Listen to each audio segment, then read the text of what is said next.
No, let's try to spice up.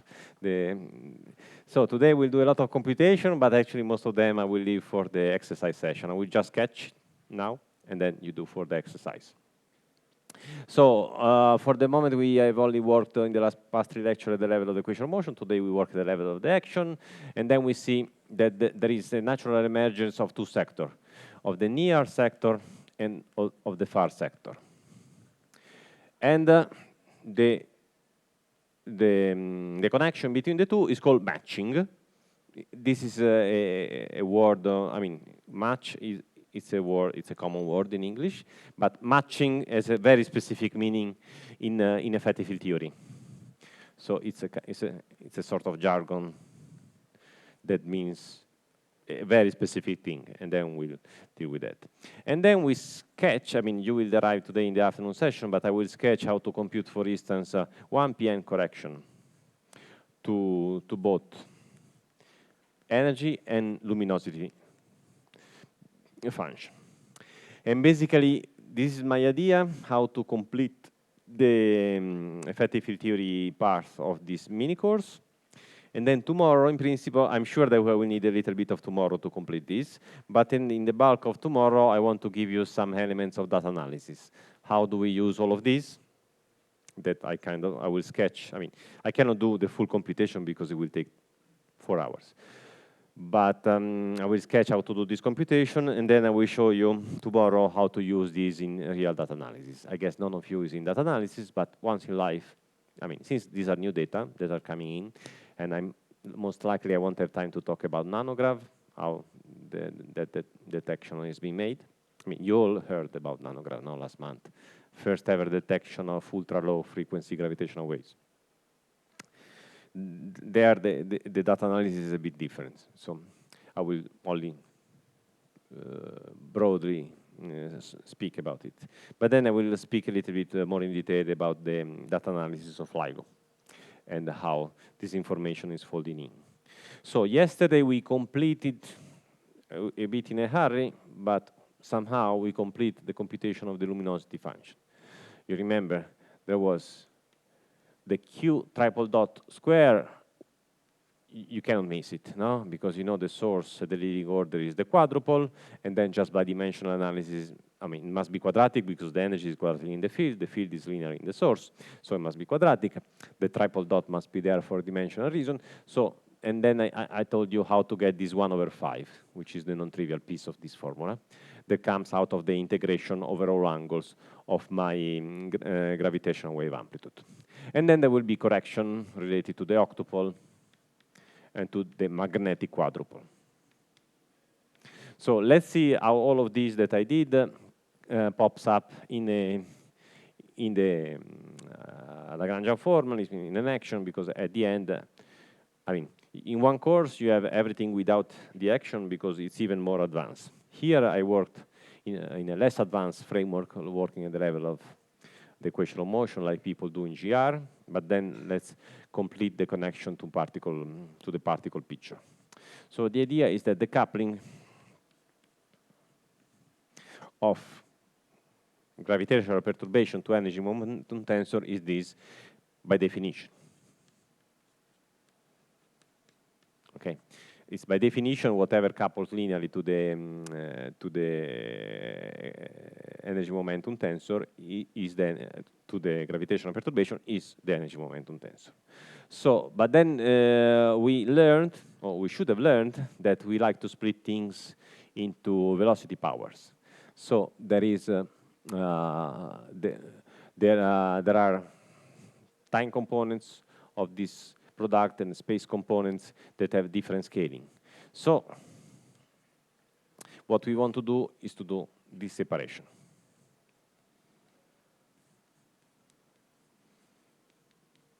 Okay, because we know that this scale has the total mass, I mean, after the integration, this scale has the momentum, and this scale has the kinetic energy. So there are some hierarchy in V powers on this.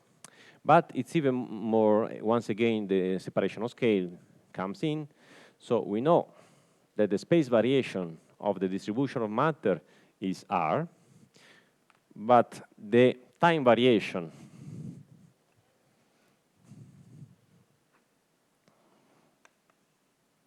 So if we want to associate a momentum to the variation of the energy momentum tensor, the time variation is on a longer time scale than the space variation.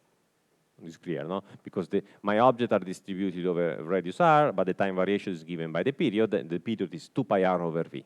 Of course, I forget here the 2 pi's. I'm just worried about the scaling. This is order of, okay?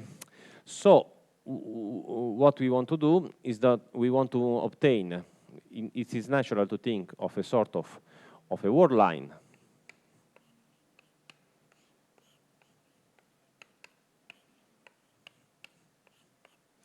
Lagrangian,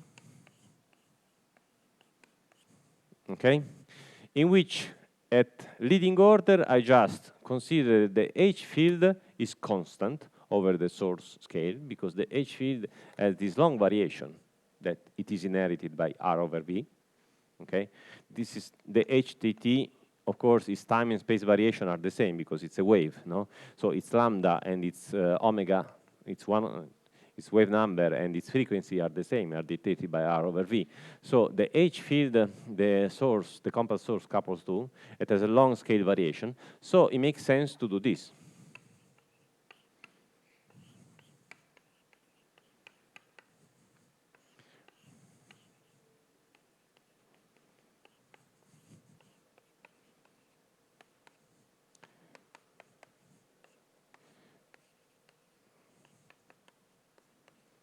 And so on, okay? I'm just Taylor expanding at the level of the action.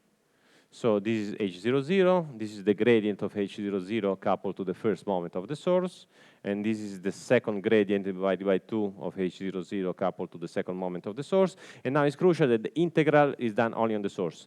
This is taken out of the source because I'm Taylor expanding now, this is a constant, no? It's just, I'm just taking the value of the field here. It doesn't really matter where in the source, let's say the barycenter of the source, and I just couple moments of my source to gradients of my external field. Okay, so this is true for the for the radiative degrees of freedom, but it's even more true for the A00, H0I. These are non-radiative degrees of freedom. As I told you yesterday, they only have a secular variation, so their time behavior is even on a longer time scale, okay? So if I can do this expansion for the radiative degrees of freedom, I can do even better for the longitudinal degrees of freedom. And so what do we observe? That this is 1/2. There's no 1/2 because it's T0I, H0I plus Ti0, Hi0, so the 1/2 goes away. And this here, there is 1/2 still. So, and to be consistent, order by order, I need to expand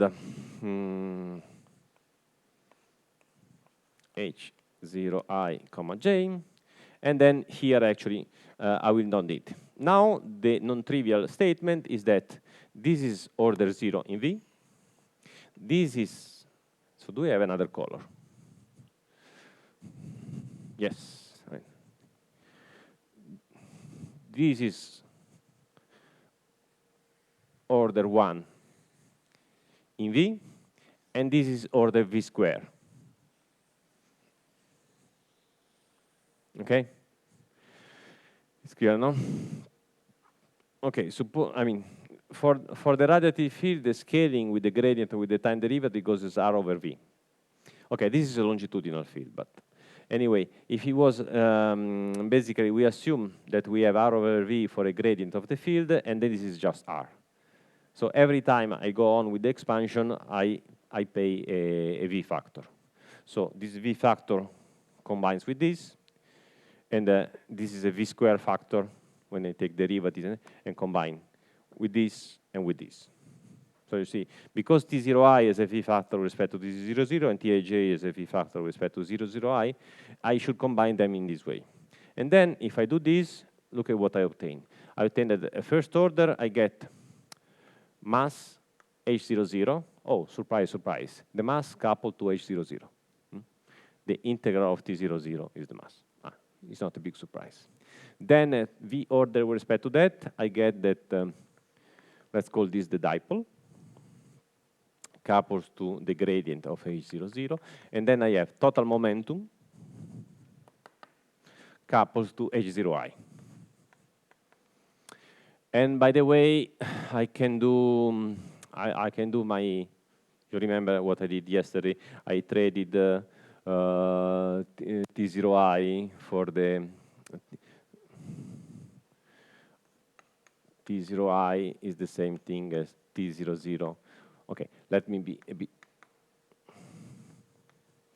psi dot. You remember? I did it yesterday. If you don't believe, I mean, that's one of the exercises.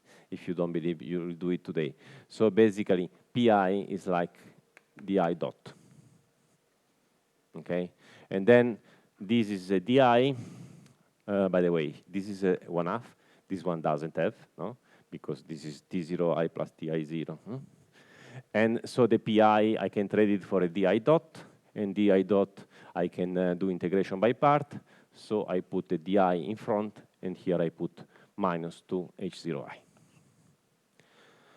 So, but again, this is not radiative. This is not the interesting part. And then I can go to the frame in which the dipole is 0 and forget about it. So the interesting part starts to happen here, where I have, let's put all the pieces together. I have 1/2 Tij, Hij, but you remember the integral of Tij I traded yesterday for Q double dot half Ij, Qij. And then I have this piece. So T0i xj plus T0j xi divided by 2 H0i comma j. Well, I have symmetrized this. That means that I also have to add the antisymmetric piece later. And then I have plus 1/2 A00, sorry, T00 xi xj integrated, which is also known as Qij, coupled with H00 with 2 derivative. And I'm missing something, because you see, here I have T0i xj, here I wrote only the symmetric part, then I'm missing the antisymmetric part. Minus T0j xi divided by 2. Sorry, all of these are upper indices. Coupled to H0ij. Okay, now I have reproduced all of my V-square expansion of my multipolar expansion. So look at this. This, you recognize, is the first moment of the momentum antisymmetrized. For friends, this is called angular momentum. Okay, this is just Lji, because you know it's it's the index of the momentum. Sorry, here this is first moment of the momentum. Again, momentum, but you see, no, these are two completely different things. This is the moment of the distribution, and this is the momentum, the linear momentum. So the index of the moment of the distribution goes first. No? The angular momentum is xi vj. And so we have this coupling, I comma j divided by 2. So we recover the angular momentum coupling of the source to the gradient of H0i. Again, this is a non-radiative coupling. This, you remember, we did it yesterday, was an intermediate computation. In intermediate computation, this is really Qij dot. So here I have 1/4, here I have 1/2, and this is Qij divided by 2. We did it yesterday. So let's check that this is correct. This is mxx time a derivative, so it's mvx. This is mvx, and this is symmetric in Aj, so yes. This object we computed yesterday, and this. And so look at this. Now I do some integration by part.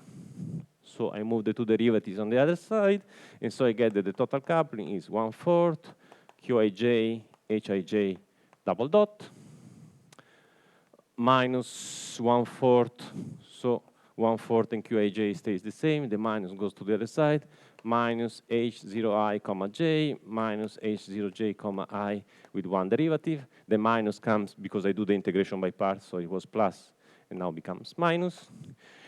And then here I get plus, this was already QIJ, there was already a 1/4, sorry, because it was 1/2 to begin with, and another 1/2 for the Taylor expansion, so this is 1/4. Here there was no 1/2 from the beginning, because this was I0 and 0I, and the 1/2, first 1/2 just came because I took the symmetry part, and the second 1/2 comes in this trading. And so I gain 1/4, and then I get 0, 0, comma, ij. And this is exactly the non-TT version of Riemann 0I, 0j. Okay? This is the non-TT version. Of course, yesterday we used only the TT part of it, which was this. And now you see we start from first principle, from the action, we get all of it, also the non-TT part. But I mean, if you go to higher order, it's very hard to keep track of the non-TT part. You just guess the TT part and you complete by gauge invariance to Riemann, a derivative of the Riemann, and so on. But then on the top of it, we also got the coupling of the dipole that we never use, by the way, because we go to the rest frame where there's no dipole. And we got the total coupling to the mass and the coupling to the angular momentum. I mean, these are non-radiative, but are there. I mean, you can, it's impossible not to believe that, I mean, an object must source A00 through its mass, as must source an H0I through its angular momentum, okay? The point is that this is, we apply to binary system, then you are tempting not to say, okay, then the mass is just M1 plus M2, the angular momentum, you know, is I just take the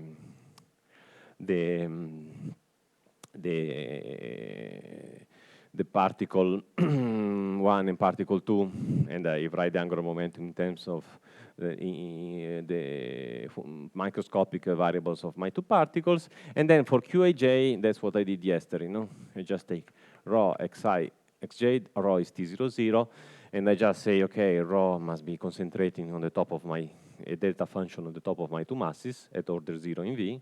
Then, of course, it will be correction, because then also kinetic energy will contribute all sorts of energies, and then I get.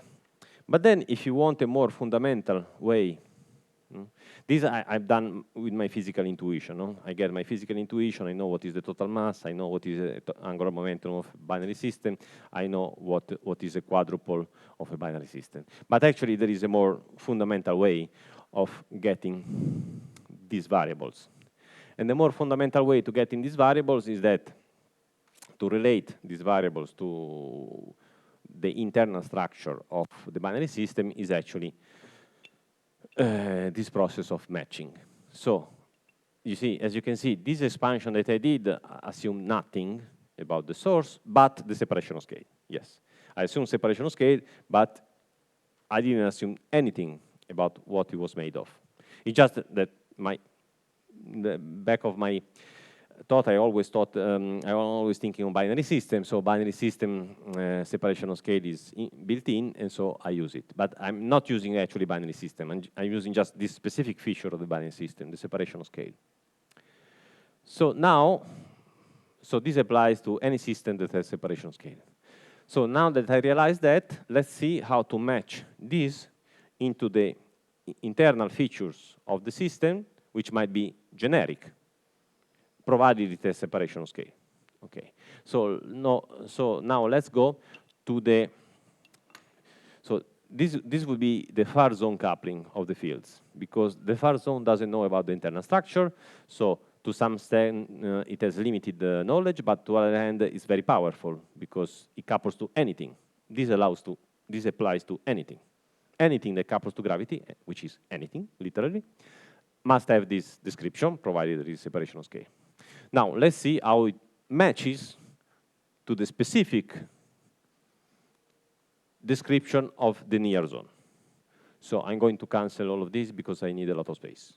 While I cancel, it's a good time.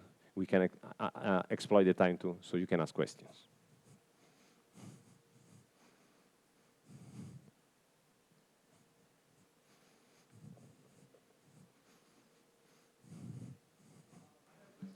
Yes?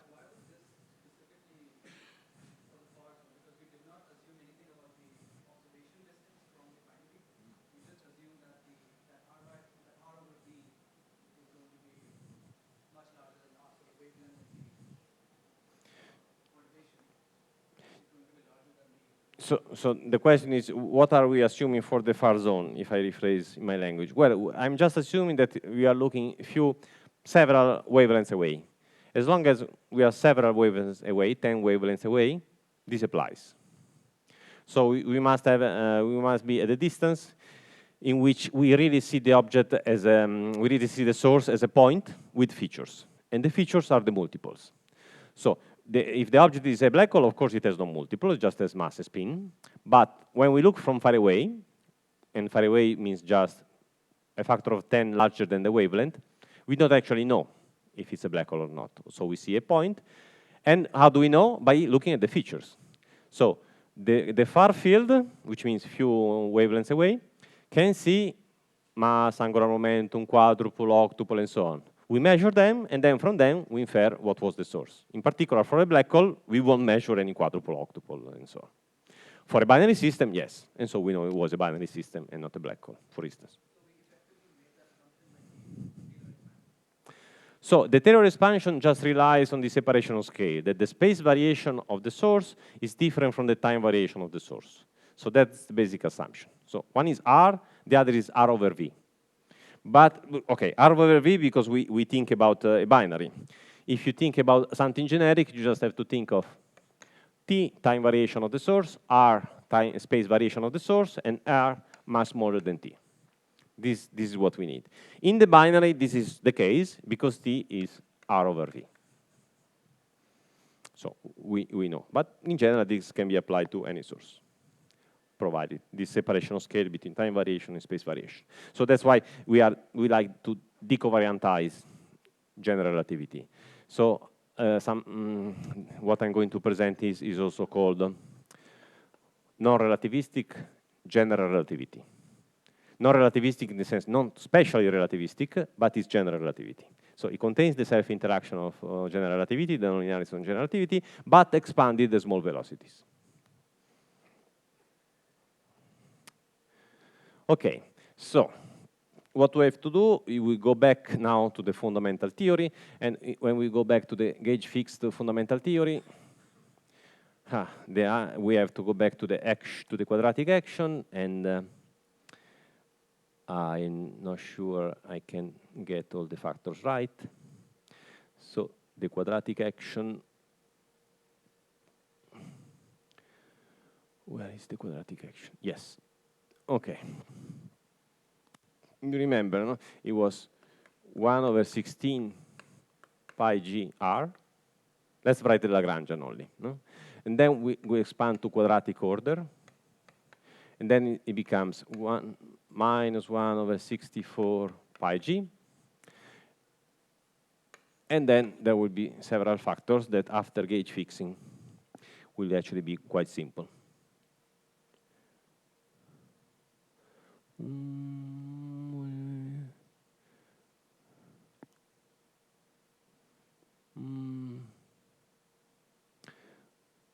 Yeah, basically, let me write in Fourier space. Then I will have something.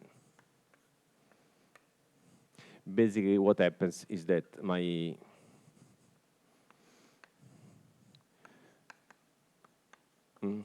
at the end of the day, we want to work.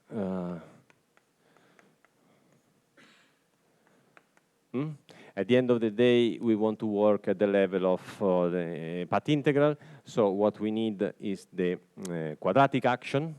So the coupling to the source is defined, yes?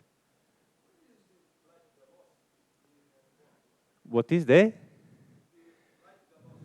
Light velocity. Speed of light is always equal to 1, so I never write it.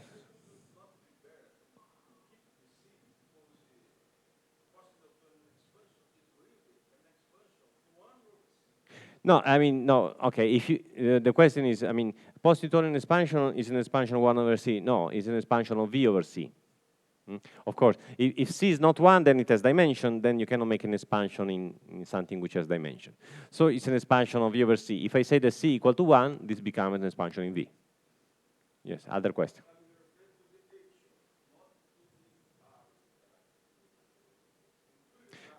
So,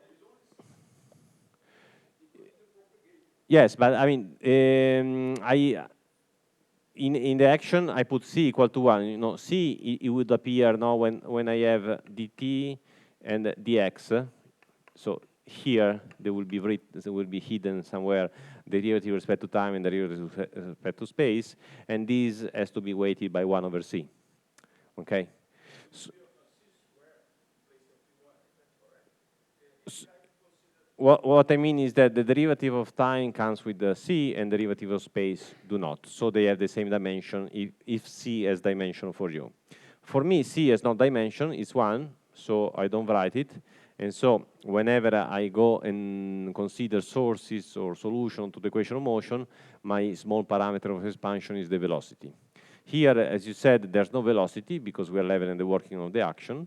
There is c, but I don't want to expand in C in the action because then I will lose the wave interpretation and so on. And so the nice thing that after gauge fixing plus gauge fixing, then this term is invertible and it's 1/2 eta mu alpha eta nu beta plus eta mu beta eta nu alpha minus 1/2 eta mu nu eta alpha beta. Okay? This is so much invertible that it's the inverse of itself. It just happens. I mean, you just do the computation. You contract two indices with itself, and you find a combination of deltas. Okay? So sorry, and there is a k-square, of course. Okay? This k-square is really the four-dimensional k-square. It has both time and space. So this is the quadratic action in k-space gauge fixed. Because, of course, if it wasn't gauge fixed, then by definition, the Ricci has some gauge invariance. So it cannot be invertible, no? Because in particular, this operator must have a non-zero kernel.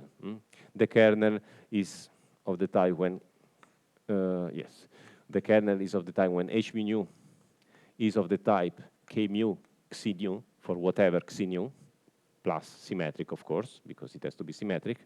So whenever this object is a gradient in one of the two indices and then symmetrized, this operator, not gauge fixed, must kill that by definition, because that was a gauge transformation. It cannot affect the Ricci.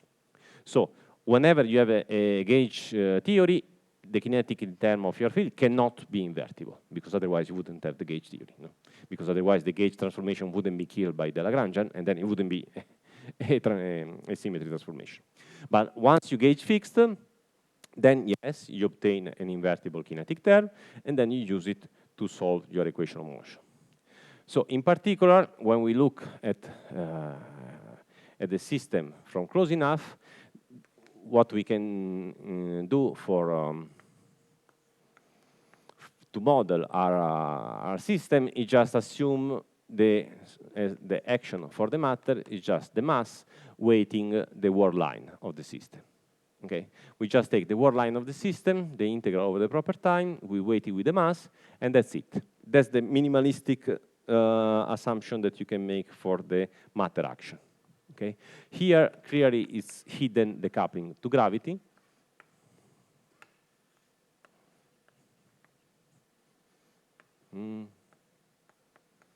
The x mu, the x nu, sorry, in the tau, yeah, in whatever, dt, for instance.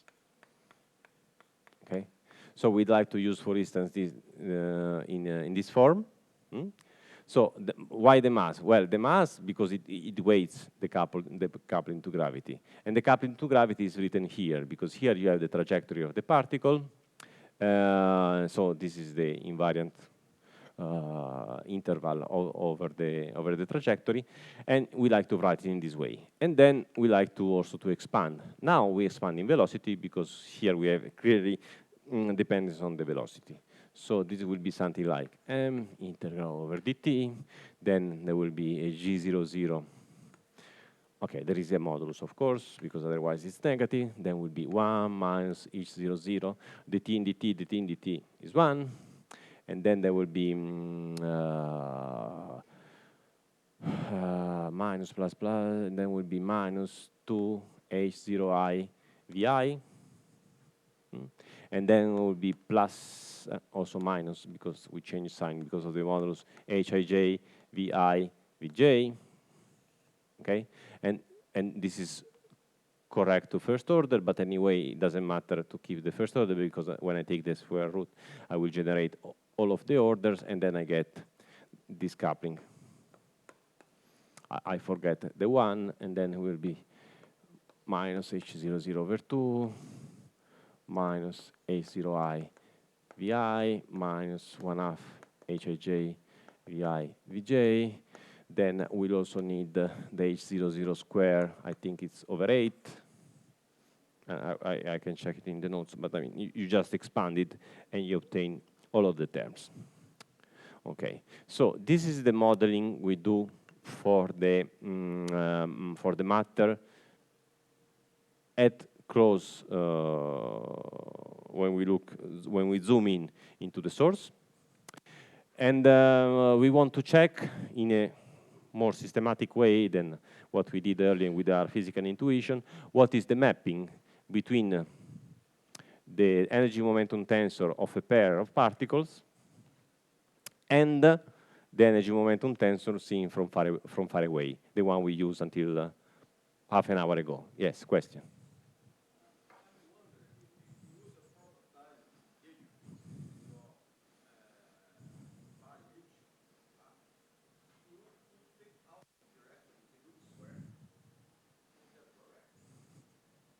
What do you mean to take out the root square? I mean, yeah, sure. You can use some other parameterization. You don't need the square root. Yes, you can.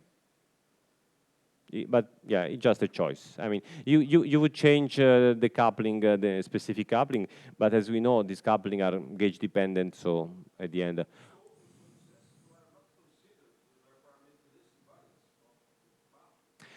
Sure.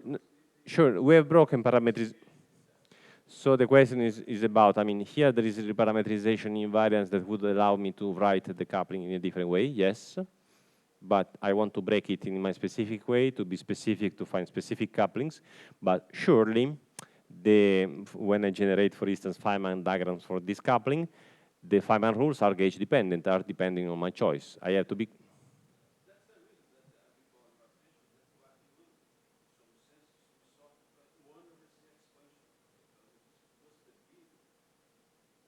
No, but I haven't lost any C. No, I just put C equal to 1, but I haven't lost, no? Because it's clear that here there is V. So what's the point of putting things to 1?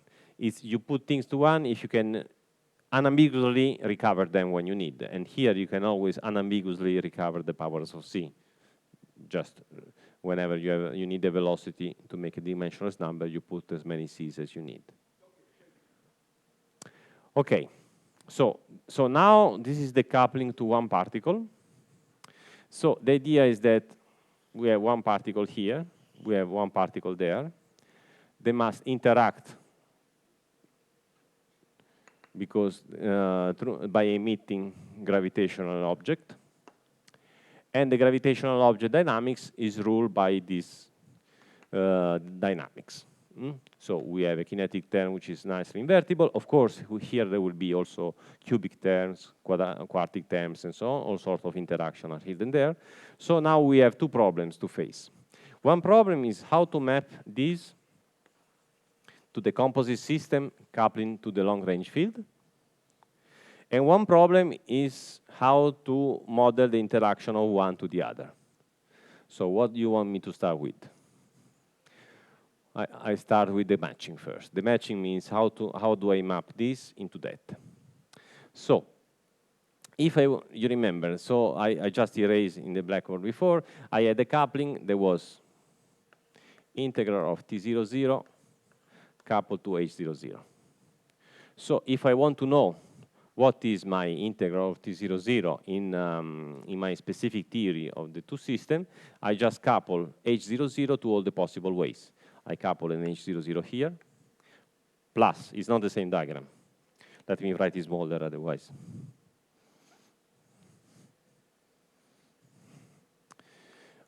I coupling my H00 here, plus I couple my A00 here, And where else can I couple? Well, in principle, I can couple also in the middle. Okay? And to whatever sort of interaction I have here, because here gravity also gravitates.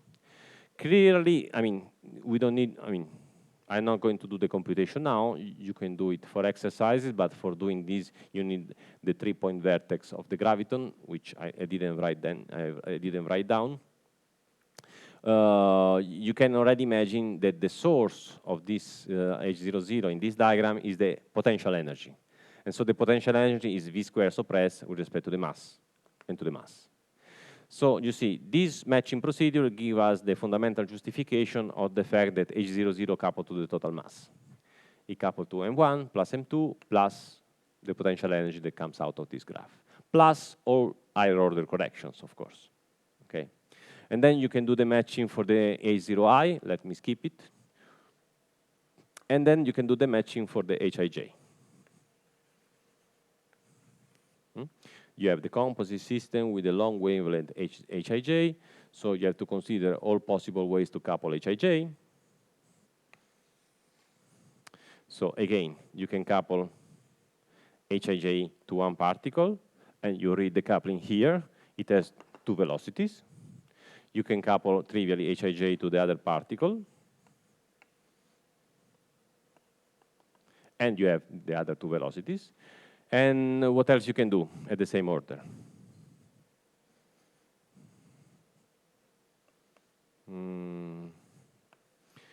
What if you do this? We couple Hij to the gravitational potential. Okay, it cannot be really the gravitational potential because the gravitational potential is a scalar, cannot couple to Hij. But you can think that this graph must scale as Gm over R and I and J with two indices. And this is order V square, this is order V square, this is order V square.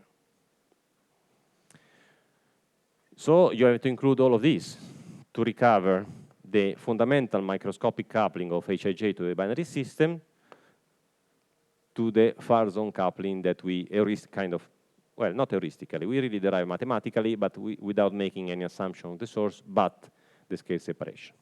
And you remember that this coupling was Qij double dot. So there is already something funny here. Wait, how can the two match? Qij double dot is mxi xj with derivatives. There's no G Newton. Here there is VV, here there is VV, and VV is okay because when I do m Ri Rj with two derivatives, I generate a term Vi Vj with the two actually. Okay? But how comes this? This is a G order G term. Here there's no order G term. Can you guess where it comes from?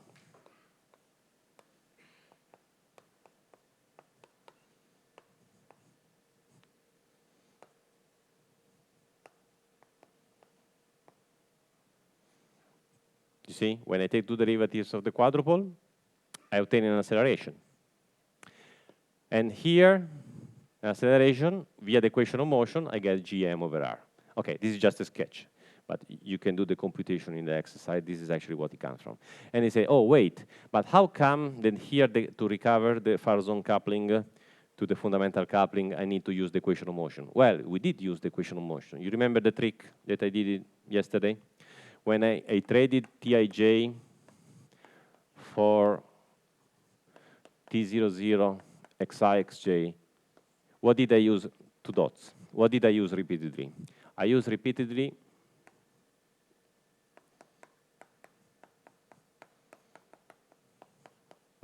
I use repeatedly this. Okay? And this is the equation of motion for the source.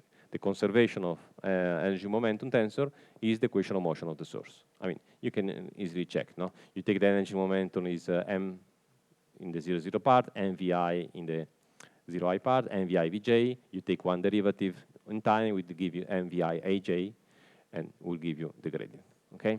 So this formula that tells me that H couples to the quadruple uses the equation of motion, because I used it yesterday. And via the equation of motion, I also do the matching between the coupling of the gravitational field to the binary system. Okay? And of course, this is just the leading order. The crucial point is that, you see, for the leading order of the mass, you don't need this diagram. This only enters at v square order with respect to the leading. For the leading order of the quadrupole, you need this. No? Because this is v squared, this is v squared, this is v squared, same order. And they all combine to give the quadrupole coupling to the energy momentum tensor. Okay? So we are sort of reassured that we are doing the right thing, now that our interpretation of the quadrupole, just the second moment of the energy momentum tensor, and for the energy momentum tensor, just the energy momentum tensor of a binary system, as you could guess from your physical intuition, as a solid ground based on this matching. Okay? So, this is all what I wanted to say about the matching. No, the matching is a crucial procedure, no? Because we have a Farzon description in terms of multiples, and we have to express the multiples in terms of the physical degrees of freedom of the astrophysical system. For a binary system, it goes like this. If your source is something else, well, then you have to do the matching with your other source, whatever it is. You specify the microscopic theory for your source, you find the coupling of the gravitational field to your macroscopic theory, and then you match with the multiples. The multiple expansion is universal. It's the same for all the sources, provided there is separation scale.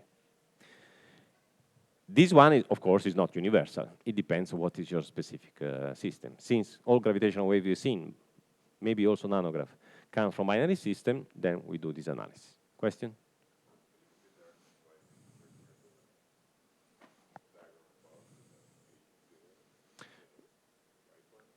This one? So the question is why this is higher order?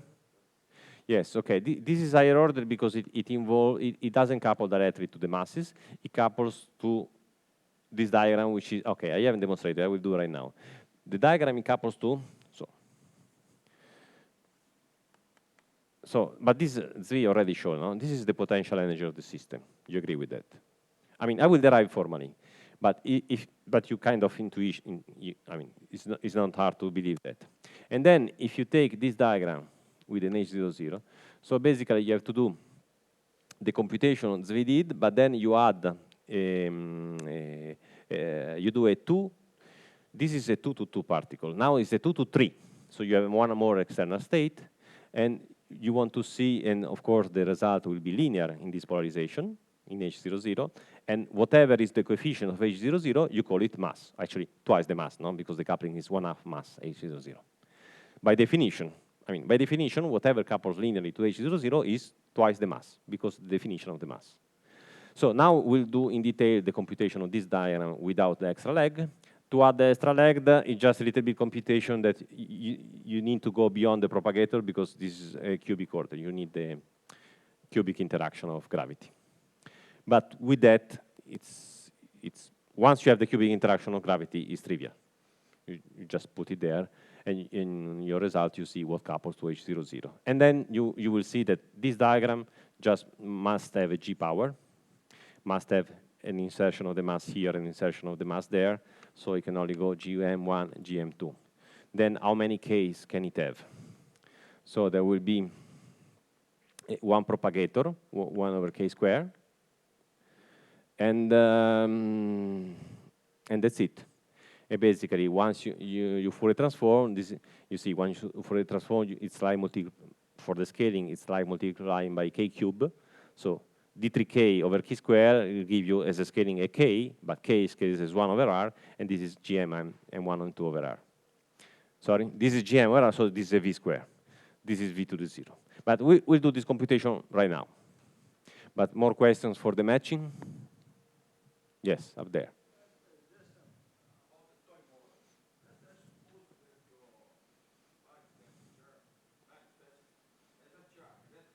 Mm-hmm.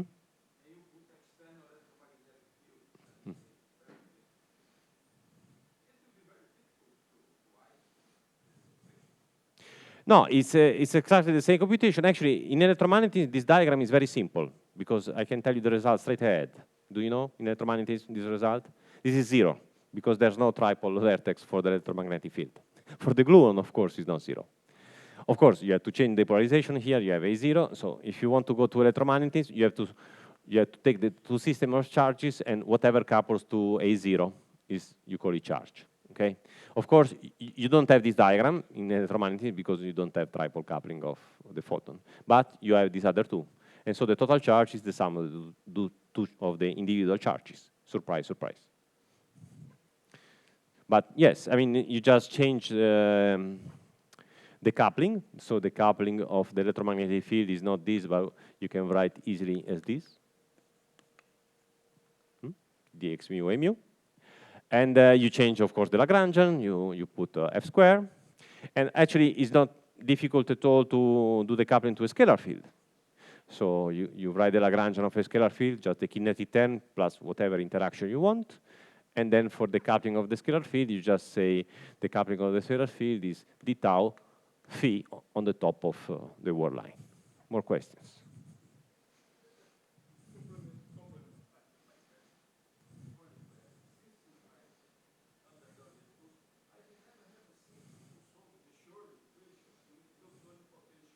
Mm-hmm.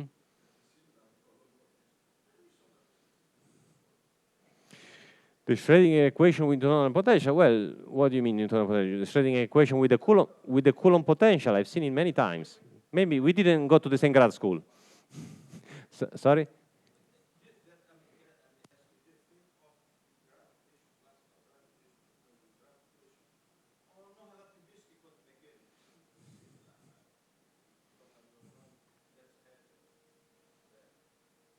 No, but it's a no, I'm not sure I follow your question. So here we are, we want to follow the dynamics of a system, of a massive system coupled to gravity. So if you want to do, yes, you can certainly do a quantum mechanical system coupled to gravity, like people do quantum mechanical system coupled to electromagnetism, but I'm a classical guy. I don't do quantum physics. Sorry, I'm not the right person. You see the way I dress, I'm very classical. I mean, yes.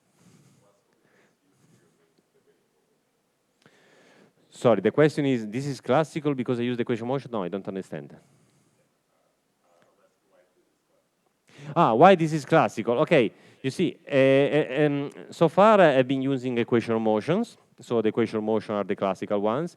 At some point, okay, can I erase here the matching? Or I erase here the quadruple.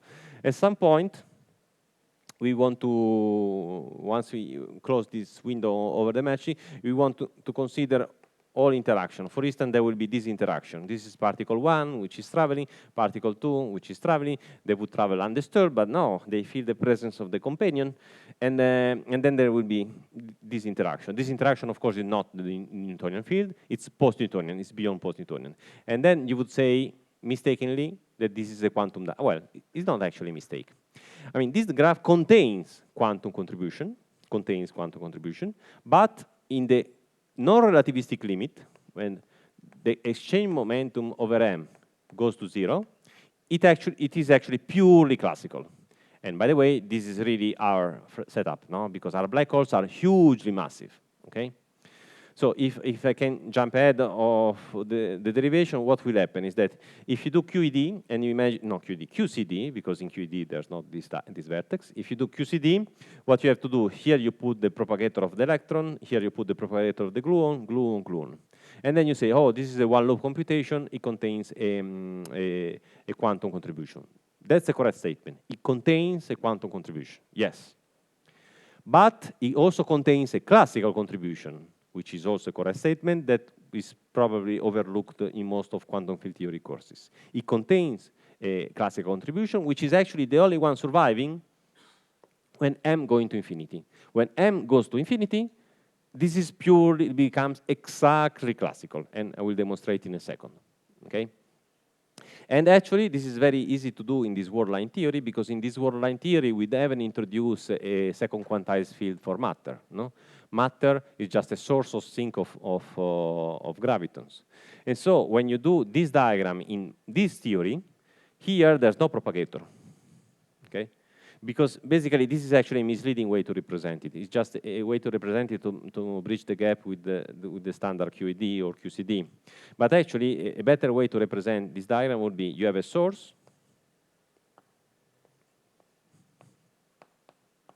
you have particle 1 that is sitting there. It emits one graviton. This graviton split into 2. And by the way, you see how inbred in our, I keep calling them gravitons. They're not gravitons. These are just green function times the source.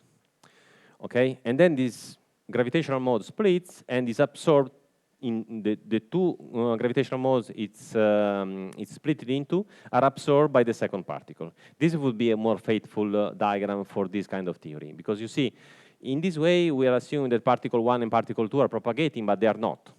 You see, in this theory, when this is just word line, these are just sink and sources of gravitational modes.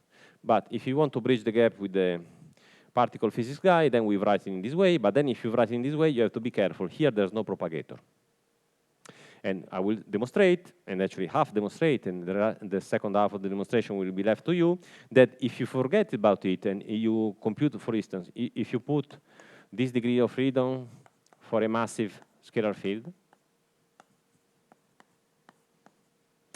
and you compute in the way Zvi was doing 2 days ago, the coupling between a massive scalar field and gravity, and naively you put here a propagator, then in the limit of infinite mass of the object, then you recover the word line theory. That's the point. So yes, so you can do a loop diagram with the relativistic degree of freedom here, but then when you send the mass to infinity and you make it non-relativistic, you see that you recover exactly the word line theory. There is a quantitative way to demonstrate it that will do it, but the qualitative way should be clear by now, with all the lectures you had about it. The qualitative way is this, that when you consider a propagator of a massive particle here, you're basically contribution, the real quantum contribution is due to the fact that you can have particle and antiparticles there. No? Here the propagator is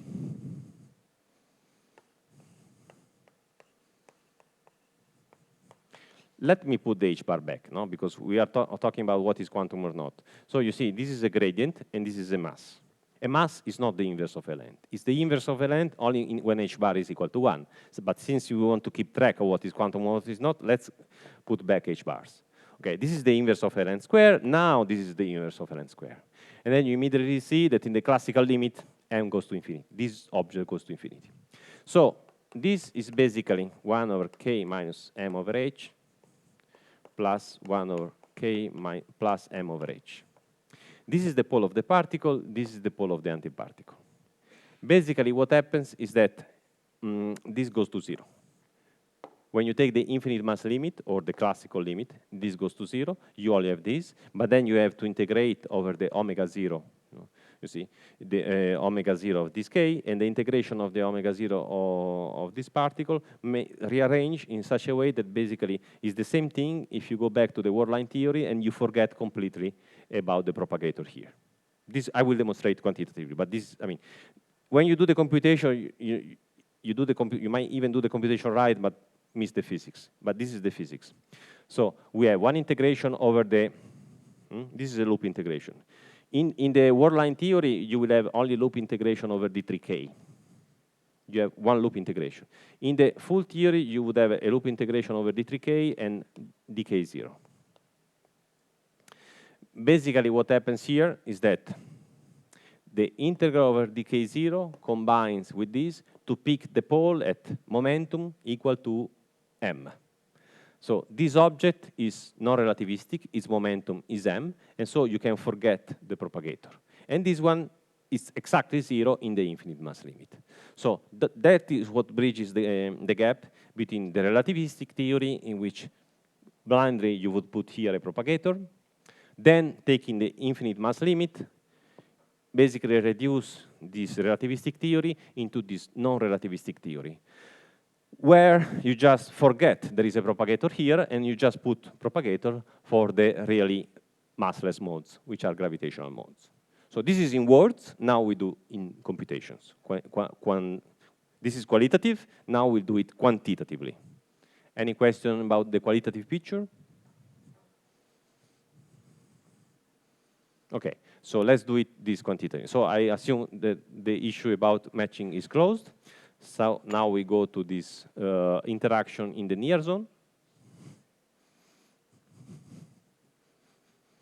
Yeah. I take a couple of minutes to cancel, so you can ask questions while I cancel. So we spare time.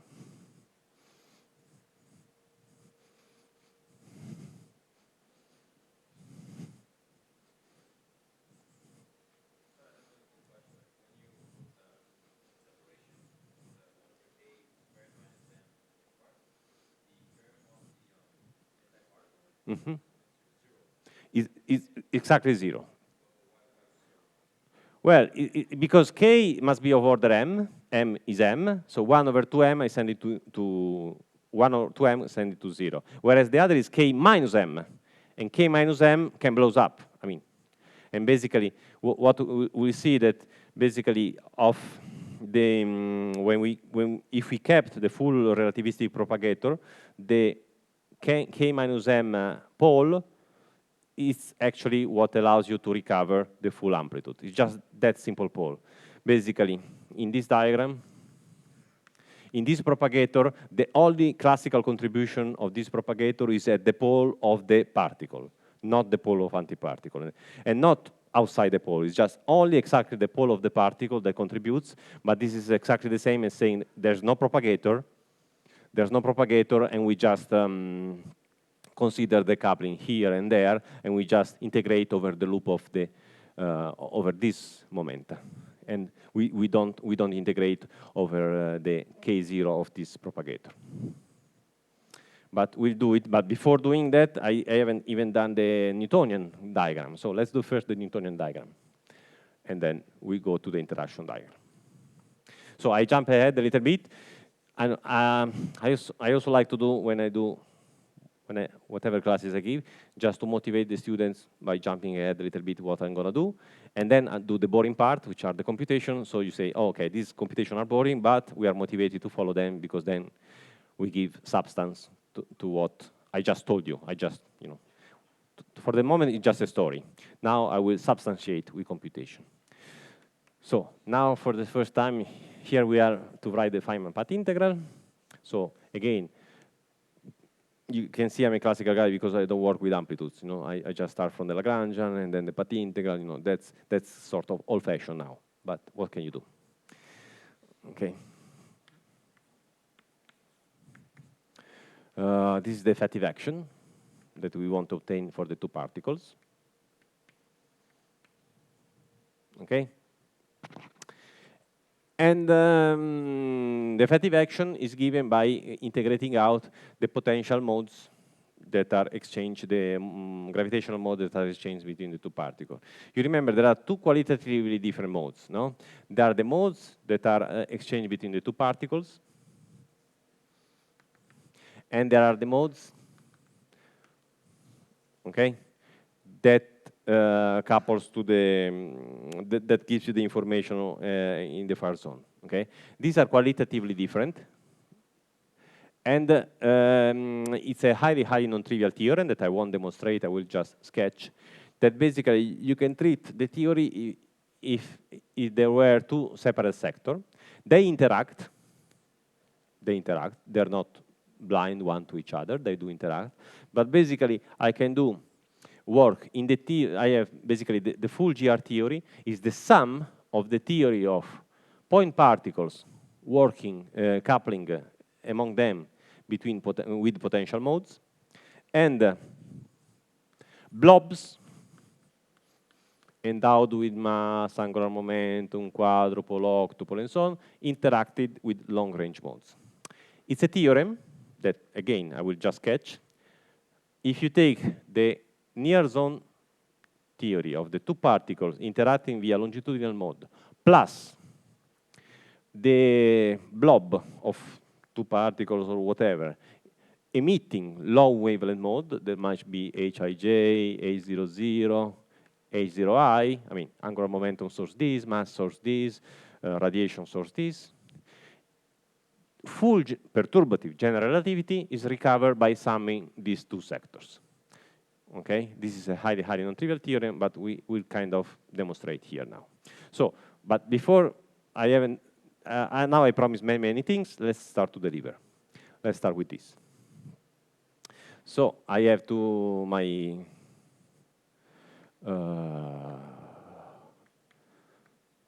let me write like this. I mean, it's not really box XH. You know, there are two derivatives, but then there are a lot of indices contraction. But let's forget. And so this is the quadratic action, and then you know whatever is not quadratic, I have to expand.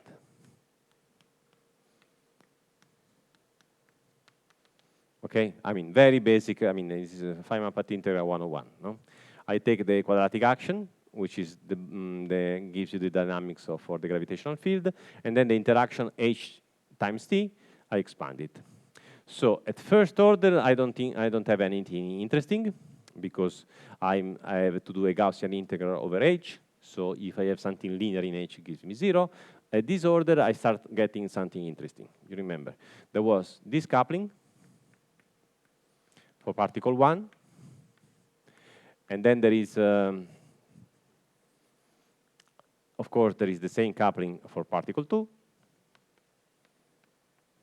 square divided by 2. Okay? This is the action of the linear coupling between particle and gravitational field. No? This is really correct. No? I haven't suppressed anything. Not even factor of 2. Look. There is a minus here. Well, so how do I do now? Now I have, when I do the Gaussian path integral, I have to merge a couple of h's. So I don't want to merge the two, one h. I have this coupling here, and I have the coupling of the other particle. So I don't want to take the square of this, because that will be the particle interacting with itself. This is not a potential. I don't want to take that. I just want to take this. So I have to take the double product in this square, and the 2 cancel with the 2. So I will get something like, which is m1, m2, integral in dt1, integral in dt2. There is a minus in front of it. And then there is the propagator, which is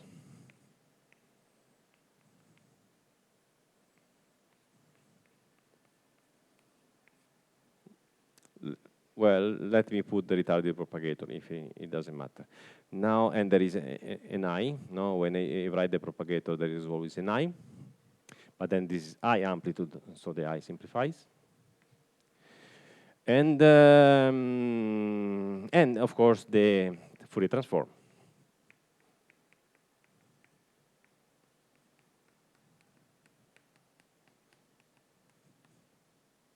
So this is my green function, which is nothing but what the Feynman path integral obliges me to put. I mean, in quantum language, I have to do the weak contraction of H001 with H002. In classical language, I just put in the green function that tells me the field felt by particle 2 is the field sourced by particle 1 and vice versa. So this is a completely classical response, but cast in a quantum language. I take the weak contraction of these two fields. The one field is a T1 x1, the other field is T2 x2. Then I have to do the Fourier transform. And of course, there is the integral of, I just write it here because I'm lazy. This is d omega divided by 2 pi and d3k divided by 2 pi cube. Of course, I have to integrate. Okay? And so this is the result. How nice. I recovered the Newtonian potential. Do you see the Newtonian potential there? No, eh? Okay. Yeah, you see the Newtonian, somebody nodding. You're cheating. You cannot see the Newtonian potential here. We need a few more steps. So the few more steps is the following. I'm saying that this particle, we are in the near zone. I'm saying in this particle, they feel, they have a space. My God, it's late. Do I need to wrap up in half an hour? No. 10 minutes. Okay. These particles, they have a space variation. I mean, the binary system has a space variation which is on a shorter time scale than the time variation. You remember? Again, separation of scale. So I'm doing something very drastic here. I'm doing this expansion.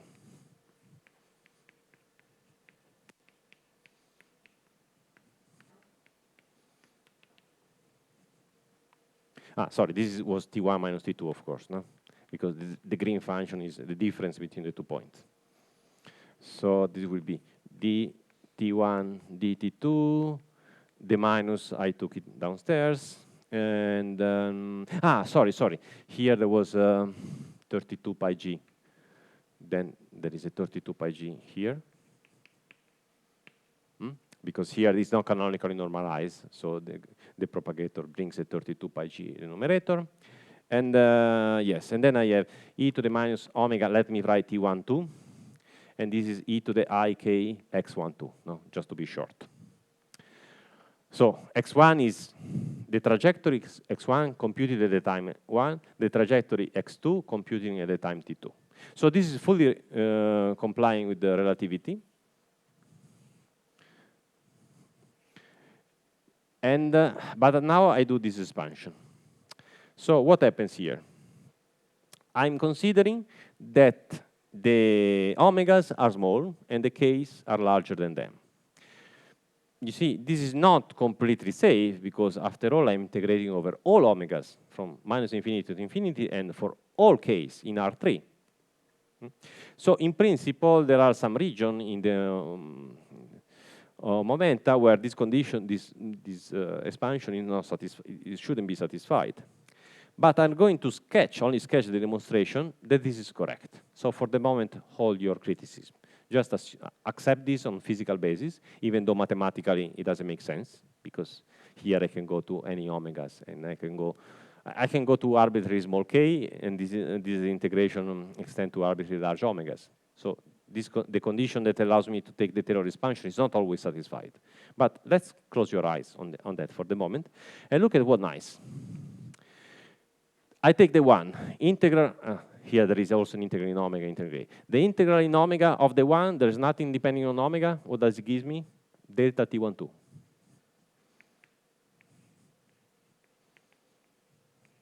Okay, I just kill the delta with one of the two integration.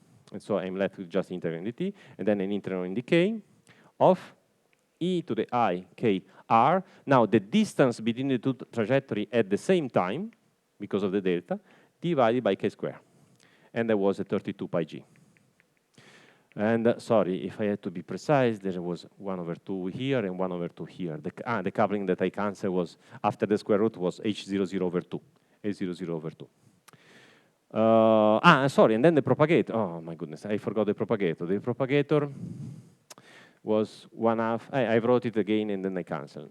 Mu rho, nu sigma, plus mu sigma, nu rho minus 1/2, no, minus eta mu nu eta rho sigma. Sorry. This was the propagator. This is A00, A00, so everything is 0, 0, so it's 1/2. So I have 1/2 from here, 1/2 from there, it's 1/4, then I have another 1/2 from the propagator, so a factor of 8. 1/2, 1/2, 1/2. It's a factor of 8, and then the first term of this expansion is simply that. It tells me that the two particles are interacting at exactly the same time, are interacting instantaneously, and are interacting with this potential. 4 pi g dt, there was a 1 over m2 that I forgot on the way, 4 pi r. You can check that the Fourier transform of 1 over k squared is 1 over 4 pi r. So I even went beyond z. I recovered this with the right coefficient. So I get that the effective action is m1, m2 divided by r times g, integrated over time because it's an action, it's not a Lagrangian. So the Lagrangian is m1, m2 divided by r times g. And the Lagrangian is minus the potential, so it's correct. Even the sign, I got it right. Congratulate me. Okay. So, you see, this first term of this expansion recovers the Newtonian potential. But this is certainly wrong because this gives you instantaneous interaction of two objects which are far apart. And this cannot be. No, it cannot be general relativity. But then that's what here comes to save you. What does it do, the omega square? When I go to following order, let's do here the following order. The following order will be omega square e to the omega t12, integral in the omega divided by 2 pi. And then I will have d3k divided by 2 pi cube.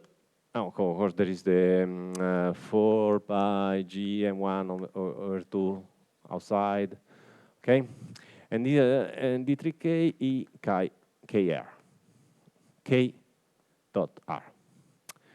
And then there is the omega, the omega square, I put it there. Here there is k to the fourth. So what does it do, this integration? You see, this is dt1, dt2, e to the omega t12, integrating in omega. So this is again a delta, but now with two derivatives. Okay, the two derivatives, I do it by part, so I hit on the other side. So overall, this will give me again a dt1 minus t2, and the two integration over time from the two line stays, but then one of the two is killed. So again, I get interaction of equal time, instantaneous interaction. There was the prefactor in the front, I don't bother to copy. And then there is this derivative acting here. The derivative now, this r was, you remember, was x1 of t1 minus x2 of t2.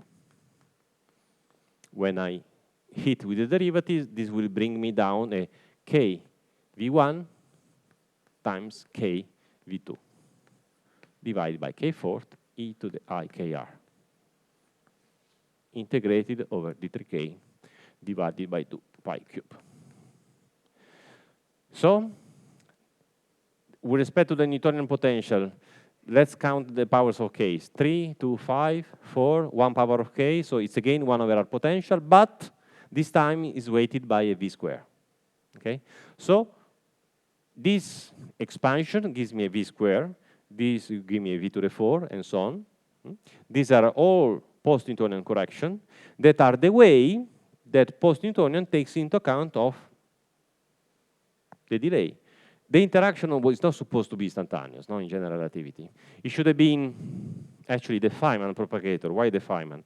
The Feynman because it should have been a advance plus retarded. So one particle fills the path of the other particle fills the path of the one. So in principle, it's not true that this is completely symmetric. I should have put a n1, n2 with the retarded propagator plus n2, n1 retarded propagator. But the two are clearly give, when I do this expansion, and I know that G retarded plus the green functional retarded plus advanced, I can write it as the Feynman, apart from the imaginary piece that here doesn't contribute. And why it doesn't contribute? Because when I do this expansion, I will never let k going to be equal to omega. So I will never pick. This is all important on shell when omega goes equal to k. So this is completely irrelevant when I do this expansion. And so in this expansion, if I put retarded, advanced, Feynman propagator is exactly the same. This is the right expansion to take into account interaction of longitudinal modes, of not radiative modes. Okay? These are the way longitudinal modes mediate the gravitational interaction between the two particles in the post-Newtonian expansion. Why post-Newtonian? Because you see, I'm taking into account the time dependence, gives me post-Newtonian corrections, and basically I'm trading the fact that this particle should fill the path of that particle and this particle should fill the path of the particle and so on. I'm trading this for instantaneous interaction plus Taylor expansion, you see? These omegas are traded for derivative of the trajectory. Basically, the derivative of the trajectory is like knowing the trajectory. The trajectory is analytic. So basically, knowing all the derivative of the trajectory, I'm recovering the full trajectory. So I'm feeding in the effects of retardation. You see how isn't it cool? I mean, the first time I saw it, I jumped on my chair. No, you're not jumping. No, don't jump on the chair because these are very expensive. But don't you find it cool? I mean. So this is justification why Newtonian theory works. I mean, after you study general relativity, you should say, oh, we should trash Newtonian physics because it gives instantaneous interaction. That cannot be. Well, this justifies, you see?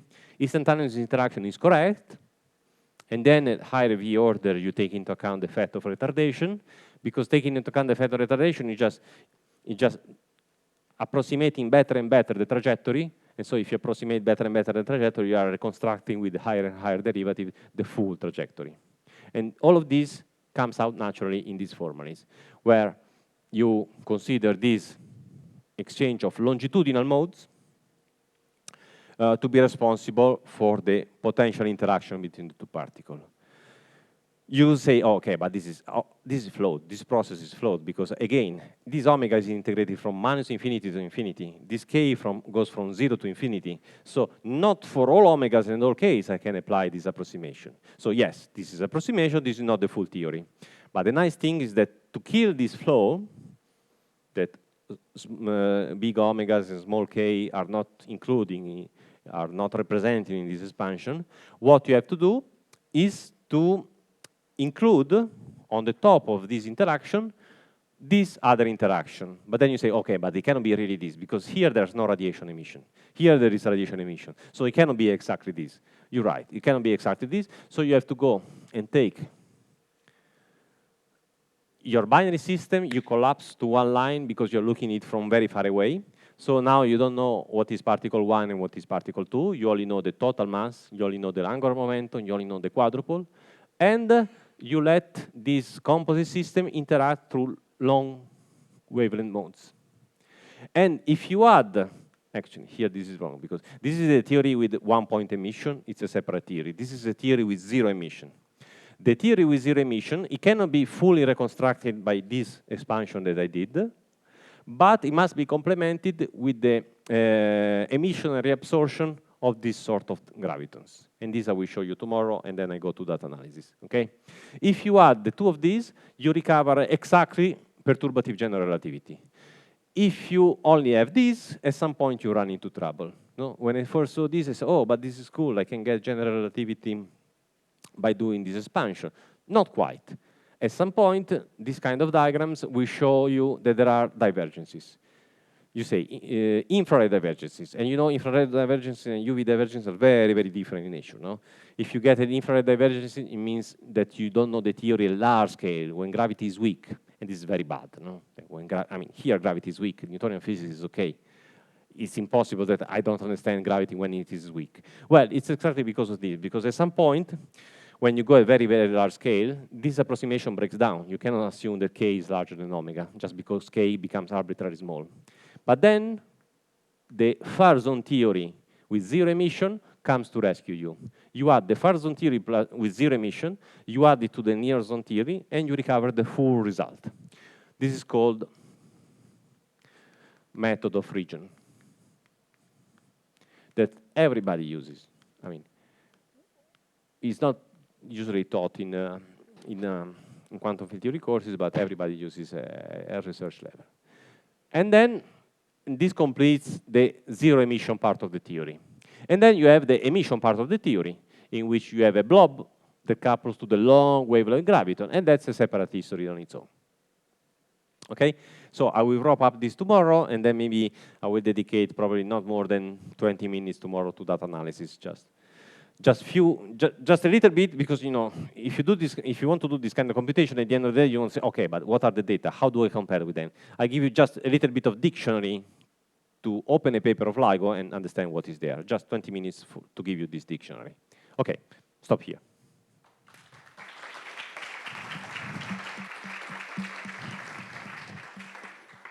So we are running a bit late. I would suggest to leave the questions to the discussion section, right? And now, let's go lunch. We'll be back at 2 p.m. sharp.